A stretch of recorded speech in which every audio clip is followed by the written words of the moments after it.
कि जो कुछ भी हुआ और अब मीडिया भी कहीं खड़ी हो गई है इस पूरे मुद्दे को लेके, शुरुआत रोहित के मुद्दे से हुई थी और ये हुआ है, आप खुद मौजूद थी क्या वहाँ से? और आप पहले तो नहीं, सबसे पहले तो मैं ये बोलना चाहूँगी कि मैं वहाँ उस प्रोटेस्ट मार्च में जो छात्रों ने निकाली थी जस्टिस फॉर रोहित की मांग करते हुए झंडेवाला में राष्ट्रीय स्वयंसेवक संघ के हेडक्वार्टर के बाहर, मैं वहाँ नहीं थी, लेकिन मेरे कुछ दोस्त थे वहाँ पे और उन्होंने कल शाम को मुझे वो वीडियो क्लिप्स भेजे जिसमें बहुत साफ तरीके से पता चल रहा है कि दिल्ली पुलिस के कांस्टेबल्स ने और कुछ गुंडों ने जो प्लेन क्लोथ सिविल्स में हैं, उन्होंने छात्रों को और लड़कियों को बहुत बेरहमी से मारा, पीटा, लाठियों से उनकी पिटाई की। तो मैंने जब ये वीडियो देखा मैं बहुत ही मतलब मैं दंग रह गई, मैं बहुत शॉक थी। और सबसे पहले तो मुझे बहुत डर लगा क्योंकि मुझे याद आया कि 5 साल पहले तक मैं भी उस सड़क पे हो सकती थी और मैं भी पिट रही हो सकती थी पुलिस के हाथों। तो मैंने वो वीडियो शेयर करना शुरू किया ट्विटर पे, सोशल मीडिया पे। मैंने अपने सारे दोस्तों को बोला उसे शेयर करिए, फिर और लोगों ने उसे शेयर किया। हमने कुछ जर्नलिस्ट्स को कांटेक्ट किया कि आप ये देखें, और मुझे लगता है कि ये बहुत अच्छी बात है कि ये मीडिया ने पिक किया है और अब दिल्ली पुलिस से सवाल उठाया जा रहा है, क्योंकि हमें भूलना नहीं चाहिए कि भारत एक लोकतंत्र है और कोई भी पीसफुल प्रोटेस्ट एक अहिंसात्मक विरोध हर बाशिंदे का, इस देश के बाशिंदे का हक है। तो पुलिस को क्या मजबूरी थी कि उन्हें ऐसे अनआर्म्ड छात्रों पे और लड़कियों पे इतनी बेरहमी से लाठियां चलाने की ज़रूरत पड़ी? ओके, कल से खुद वहाँ मौजूद थे और उनके बावजूद ये होना, और कहीं ना कहीं केंद्र सरकार और स्टेट सरकार की, अगर मैं बात स्टेट गवर्नमेंट की बात करूँ, अरविंद केजरीवाल की सरकार की बात करूँ, उनमें तनातनी चलती आई है दिल्ली पुलिस को भी लेके। तो कहीं उस बात का प्रेशर मानती हैं आप कि उनके अधीन नहीं है दिल्ली पुलिस? और क्योंकि वहाँ पे कुछ ऐसे भी छात्र थे जो कहीं आपसे ताल्लुक रखते थे, या कहीं राजनीतिक दखल भी था? मुझे समझ नहीं आता कि तो क्या हो गया अगर वहाँ पे, अब तो मुझे नहीं पता कि वहाँ पे ये कंजेक्चर है, मुझे नहीं पता कि वहाँ पे आपके वर्कर्स थे या आपके छात्र थे, लेकिन हर यंग पर्सन जिसका एक दिमाग होता है वो किसी ना किसी पॉलिटिक्स का होता है। आखिरकार हम सब वोट देते हैं और हम सब किसी पॉलिटिकल पार्टी को ही वोट देते हैं, और हम इसलिए वोट देते हैं क्योंकि हम एक लोकतंत्र हैं और हमें अपनी सरकार बनानी होती है। तो जब हमने सरकार चुनी है, एक लोकतांत्रिक सरकार चुनी है, तो इसमें क्या बुरा है कि हम उस सरकार से सवाल पूछें? तो इवन अगर वहाँ पे आपके लोग मौजूद थे या दूसरे राजनीतिक दलों से छात्र मौजूद थे, तो इसका ये मतलब तो नहीं है कि आप उनकी पिटाई कर देंगे। वो कोई कानून नहीं तोड़ रहे हैं, वो वहाँ पे एक अहिंसात्मक विरोध कर रहे हैं जो कि आपके ही संविधान के मतलब तहत उनको वो हक मिला है इस देश का नागरिक होने के वजह से। तो इसमें क्या बुरा हो गया? तो मुझे समझ ही नहीं आ रहा कि पुलिस ने किस कारणवश इतना ड्रकोनियन जिसे कहते हैं और इतना एक्सट्रीम एक्शन लिया। आखिरकार दिल्ली पुलिस का वो है ना टैगलाइन कि with you for you always. Delhi police का काम है कि वो दिल्ली की सड़कों पे दिल्ली के नागरिकों को महफूज रखे और स्पेशली औरतों को महफूज रखे। तो अगर दिल्ली पुलिस ही मतलब लोगों और आम आदमी को और पब्लिक को मारने लगेगी तो फिर हम किसके पास जाएंगे? ओके, मोदी जी के आने के बाद बहुत बड़ी उम्मीदें जगी थी, बदलाव आएगा, चेंज आएगा, केंद्र में वो खुद बैठे हुए हैं और दिल्ली पुलिस इस तरह का बर्ताव करती है, खास करके महिलाओं के साथ, जिस बेदर्दी से, जिस बेरहमी से वो मार रहे हैं, पीट रहे हैं महिलाओं को, उस बारे में क्या कहना चाहेंगे कि बदलाव? और एक बात और सर, आप हमेशा से सॉफ्ट टारगेट रही हैं, जब भी आप कोई आवाज बुलंद करती हैं आपके खिलाफ भी बहुत कुछ होता है और आप लेकिन करती हैं जैसे आप कर रही हैं। जी, आप खुद यहाँ मैं बहुत ढीठ हूँ, मैं बाज नहीं आती, अब मैं क्या बोलूँ अपने बारे में।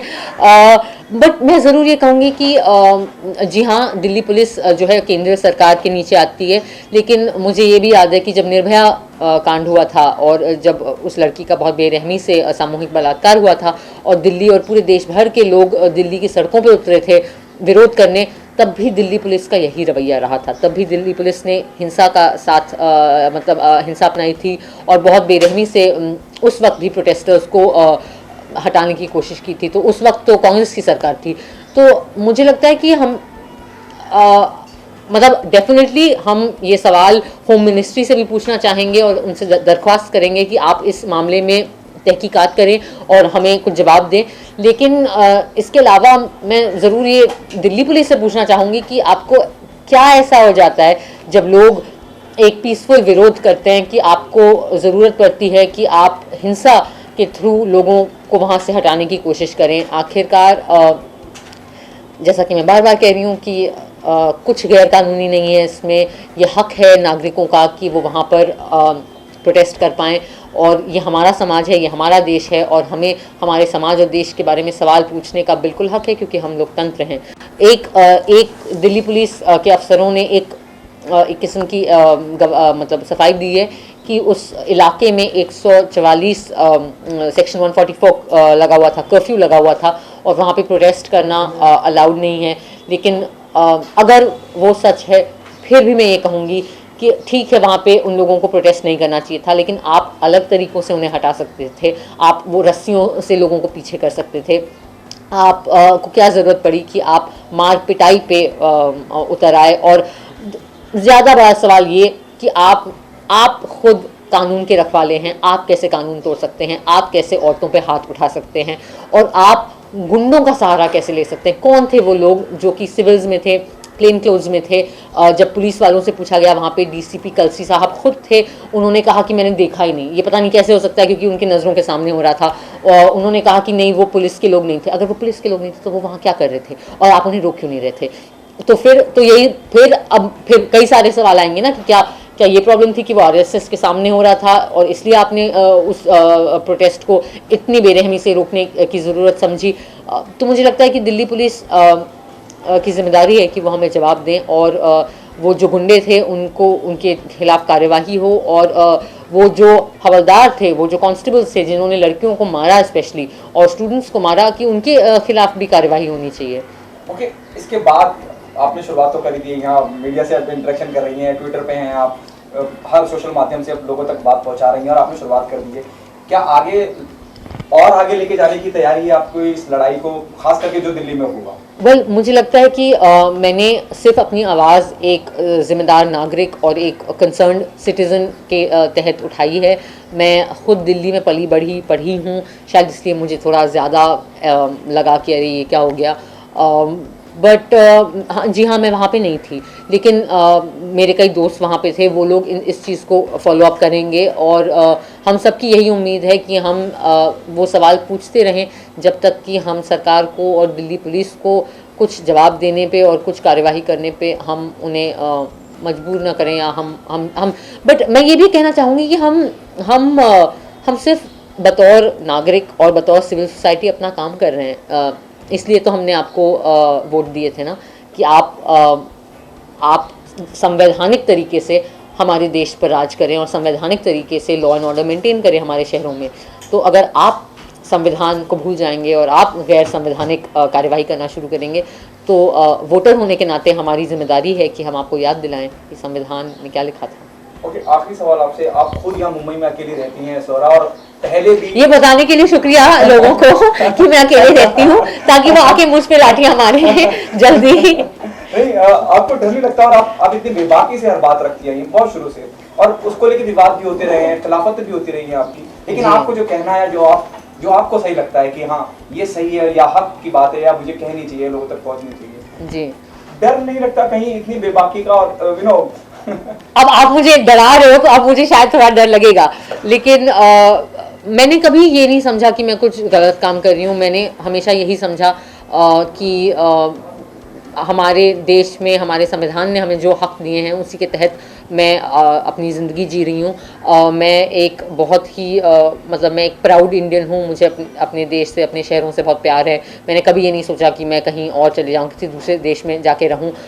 मैंने श्याम बेनेगल सर के निर्देशन में संविधान नामक एक टीवी सीरीज़ था, उसकी एंकरिंग भी करी थी। और तब मैंने, इसलिए मुझे संविधान मैं इतना कहती हूँ क्योंकि उसको करने के वक्त मुझे समझ में आया कि हम कितने खुशकिस्मत हैं कि हम भारत जैसे देश में के बाशिंदे हैं, जिसका एक इतना बेहतरीन आईन और इतना बेहतरीन संविधान है, जो इतना प्रगतिशील है और जो इतने अच्छे से हमारे समाज को एक रास्ता दिखाता है कि इस रास्ते पे चलो, ऐसा समाज, ऐसा देश बनाओ। तो हाँ, शायद मुझे बहुत ख़राब लगता है जब मैं आसपास समाज में देखती हूँ ऐसी चीज़ें जो इतनी दुखदायक हैं और गैर संवैधानिक हैं। और मुझे लगता है एक पढ़े लिखे नागरिक और एक जागरूक नागरिक होने के नाते ये मेरी जिम्मेदारी है कि मैं हमारे सरकार से और हमारे इंस्टीट्यूशन से सवाल उठाते रहूं, क्योंकि मैं हर साल वोट देती हूँ, मतलब हर 5 साल। लास्ट 2 सवाल। आप इतनी दुबली कैसे हो रही है? दूसरा, प्रेम रतन धन पायो के बाद क्या आवाज देख ना पाए? आपका पहला सवाल कि मैं मतलब अब मैं क्या बोलूं कि ये वो विडंबना और ये वो कहते हैं आयरनी है कि मैंने इतनी डाइटिंग करी और इतनी एक्सरसाइज करी, लेकिन फाइनली सारा वेट मैंने जॉन्डिस के थ्रू लूज़ किया, मुझे पीलिया हो गया और तब मैं पतली हुई। बट आई होप मैं ये मेंटेन कर पाऊँ।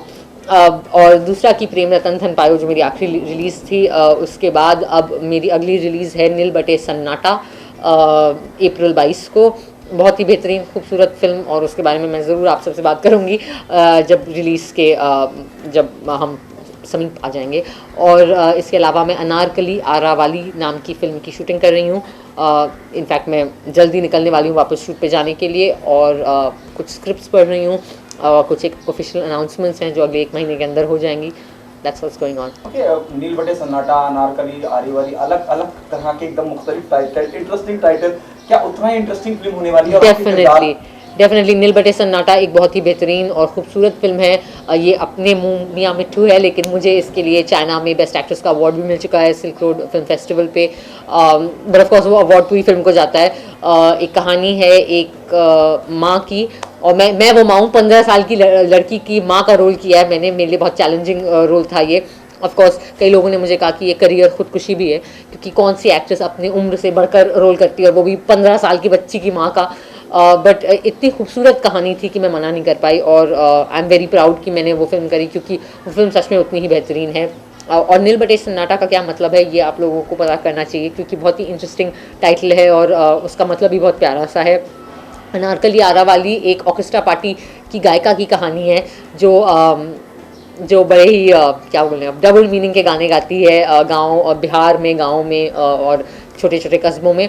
और उसकी ज़िंदगी में एक ऐसा वाक़या होता है जिससे उसकी पूरी ज़िंदगी पलट जाती है। तो एक बहुत ही खूबसूरत ये भी कहानी, और औरतों के मुद्दों को बिल्कुल सेंटर में रखती हुई, और एक ऐसी दुनिया जो हमने बॉलीवुड में देखी नहीं है, कि नौटंकी और ऑर्केस्ट्रा पार्टीज़ की दुनिया। Thank you so much.